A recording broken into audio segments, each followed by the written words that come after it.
Hello viewers, আসসালামু আলাইকুম। আজকে আমি আপনাদের সাথে শেয়ার করব পুডিং কেক। পুডিং কেক বানানোর জন্য প্রথমে আমি পুডিংটাকে তৈরি করে নেব। তার জন্য আমি 1 টেবিল চামচ গুঁড়া দুধ এবং 1 টেবিল চামচ ময়দা দিয়ে নিয়েছি। এগুলোকে আমি খুব ভালোভাবে চেলে নেব। এগুলোকে আমি চেলে এক সাইড করে রেখে দেব। তারপর আমি একটা ডিম নিয়ে নেব।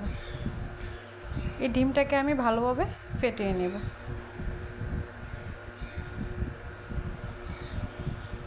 ডিমটাকে আমি একটু ভালোভাবে ফেটিয়ে নিয়েছি, কিন্তু ফোম আকারে তৈরি করতে হবে না, একটু ফেটিয়ে নিলেই হবে। তার সাথে আমি একটু ভ্যানিলা এসেন্স দিয়ে দিয়েছি। ভ্যানিলা এসেন্সটা দিয়ে আমি এটাকে আরেকটু মিশিয়ে নেব। তারপর এখানে আমি অ্যাড করে দিব 2 টেবিল চামচ চিনি। আপনি আপনাদের স্বাদ মতো চিনি দিতে পারেন, চিনি বেশি খেলে বেশি দেবেন, সমস্যা নেই। তারপর চিনির সাথে ডিমটাকে আমি একটু আবার মিশিয়ে নেব।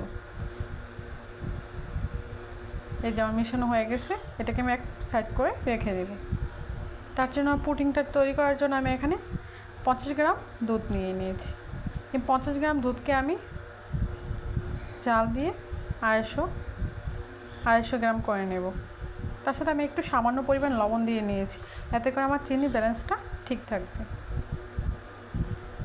আমি আমার দুধকে 250 গ্রাম করে নিয়েছি, এর সাথে আমি ডিমটাকে মিশিয়ে দেব।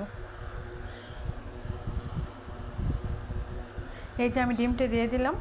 তারপর আমি আস্তে আস্তে শুকনো উপকরণগুলো দিয়ে দেবো। শুকনো উপকরণগুলো দিয়ে আস্তে আস্তে মিশিয়ে নেব। এটা খুব ভালোভাবে মিশিয়ে নিতে হবে, যাতে কোনো লাম্পস না থাকে। দেখতে পাচ্ছেন যে আমি কত ভালোভাবে মিশিয়ে নিয়েছি।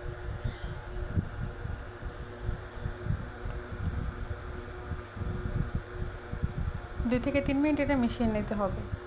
তারপর আমি পুডিংটা বসানোর জন্য একটা পাত্র নিয়ে নিয়েছি। এখানে আমি পুডিংটা তৈরি করব। আপনারা চাইলে আলাদা ক্যারামেল তৈরি করতে পারেন। যেখানে পুডিং তৈরি করব ওইখানে আমি ক্যারামেল তৈরি করব।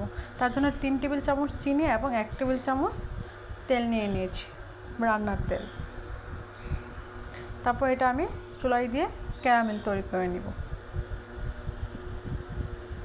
চুলা মিডিয়াম করে ক্যারামেল বানিয়ে নিব।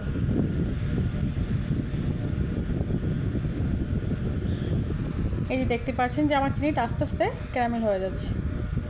এরকম হালকা আসলে গ্যাস চুলা বন্ধ করে দিতে হবে, বেশি হলে এটা পুড়ে যাবে। তার জন্য আমি কেকটা বানানোর জন্য আমি একটা ডিম নিয়ে নিয়েছি। এই ডিমটাকে আমি খুব ভালোভাবে ফেটিয়ে নিতে হবে, যাতে একদম ফোম আকারে তৈরি হয়। যদি ফোম তৈরি না হয় তাহলে পুডিংটা আর কেকটা একসাথে লেগে যাবে।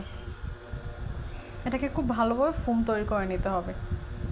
আপনার কাছে যদি ইলেকট্রনিক বিটার থাকে তাহলে 1 মিনিট বিটার করলেই হবে, আর যদি হ্যান্ড বিটার থাকে তাহলে হাতের সাহায্যে 5 থেকে 7 মিনিট খুব ভালোভাবে বিট করে নিতে হবে, এতে করে ভালো হবে।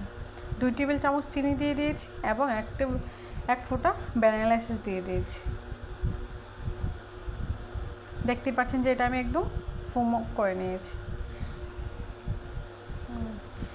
এটা তৈরি করার জন্য এখন আমি কেকটা বানানোর জন্য 2 টেবিল চামচ ময়দা এবং 1/2 চামচ বেকিং পাউডার নিয়ে নিয়েছি এবং 1.5 টেবিল চামচ কোকো পাউডার, কারণ এটা আমি চকলেট পুডিং হবে। এগুলোকে খুব ভালোভাবে চেলে নিয়েছি।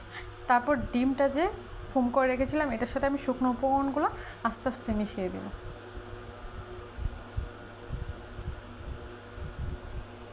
ডিমের ফোমটার সাথে চাইলে আপনারা 1/2 টেবিল চামচ তেল দিয়ে দিতে পারেন, এতে করে কেকটা খুব পারফেক্ট এবং সুন্দর হবে। এভাবে আমি আস্তে আস্তে শুকনো উপকরণগুলো মিশিয়ে নিয়েছি। এগুলো আস্তে আস্তে মিশাবেন, যাতে করে ডিমের ফোমটা নষ্ট না হয়ে যায়।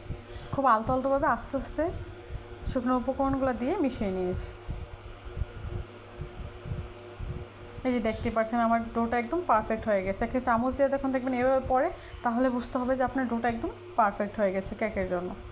এই যে আমার পুডিংটা বসানোর জন্য ক্যারামেল তৈরি করে রেখেছিলাম, ক্যারামেলটা একদম সেট হয়ে গেছে। এখানে আমি মিল্ক পুডিংটা ঢেলে দেবো। একটা ছাঁকনির সাহায্যে চেলে ডালতে হবে, এতে করে যে লাম্পসগুলো থাকে এগুলো ছাঁকনির মধ্যে আটকিয়ে থাকবে। এই যে দেখতেই পাচ্ছেন যে কত কিছু এটাতে আটকে আছে। তারপর আমি এখানে কেকের জন্য যে ব্যাটারটা তৈরি করেছিলাম সেটা দিয়ে দেব। দেখতেই পাচ্ছেন যে এটা আমার পুডিংয়ের সাথে মিশে যায় না, কারণ হচ্ছে এই ডিমটাকে আমি একদম ফুম আকারে তৈরি করে নিয়েছিলাম। যদি ফুম না করেন তাহলে দুটো একসাথে মিশে যাবে। এই যে হয়ে গেছে। তারপর আমি এটাকে একটা চুলায় বসিয়ে দেব, ঢাকনা দিয়ে চুলায় বসিয়ে দেব। তার জন্য আমি একটি পাত্রে সামান্য পরিমাণে পানি এবং একটা স্ট্যান্ড দিয়ে নিয়েছি।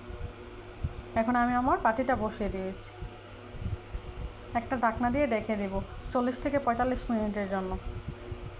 চুলার আঁচটা মিডিয়াম টু লো থাকবে।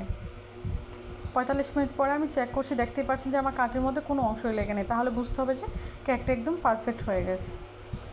এই যে দেখতে পাচ্ছেন যে আমার কেকটা কত সফট এবং পুডিংটা কত সুন্দর হয়েছে। এটা হচ্ছে আজকে আমাদের কেক পুডিং রেসিপি। যদি ভালো লাগে তাহলে অবশ্যই লাইক, কমেন্ট, শেয়ার করবেন।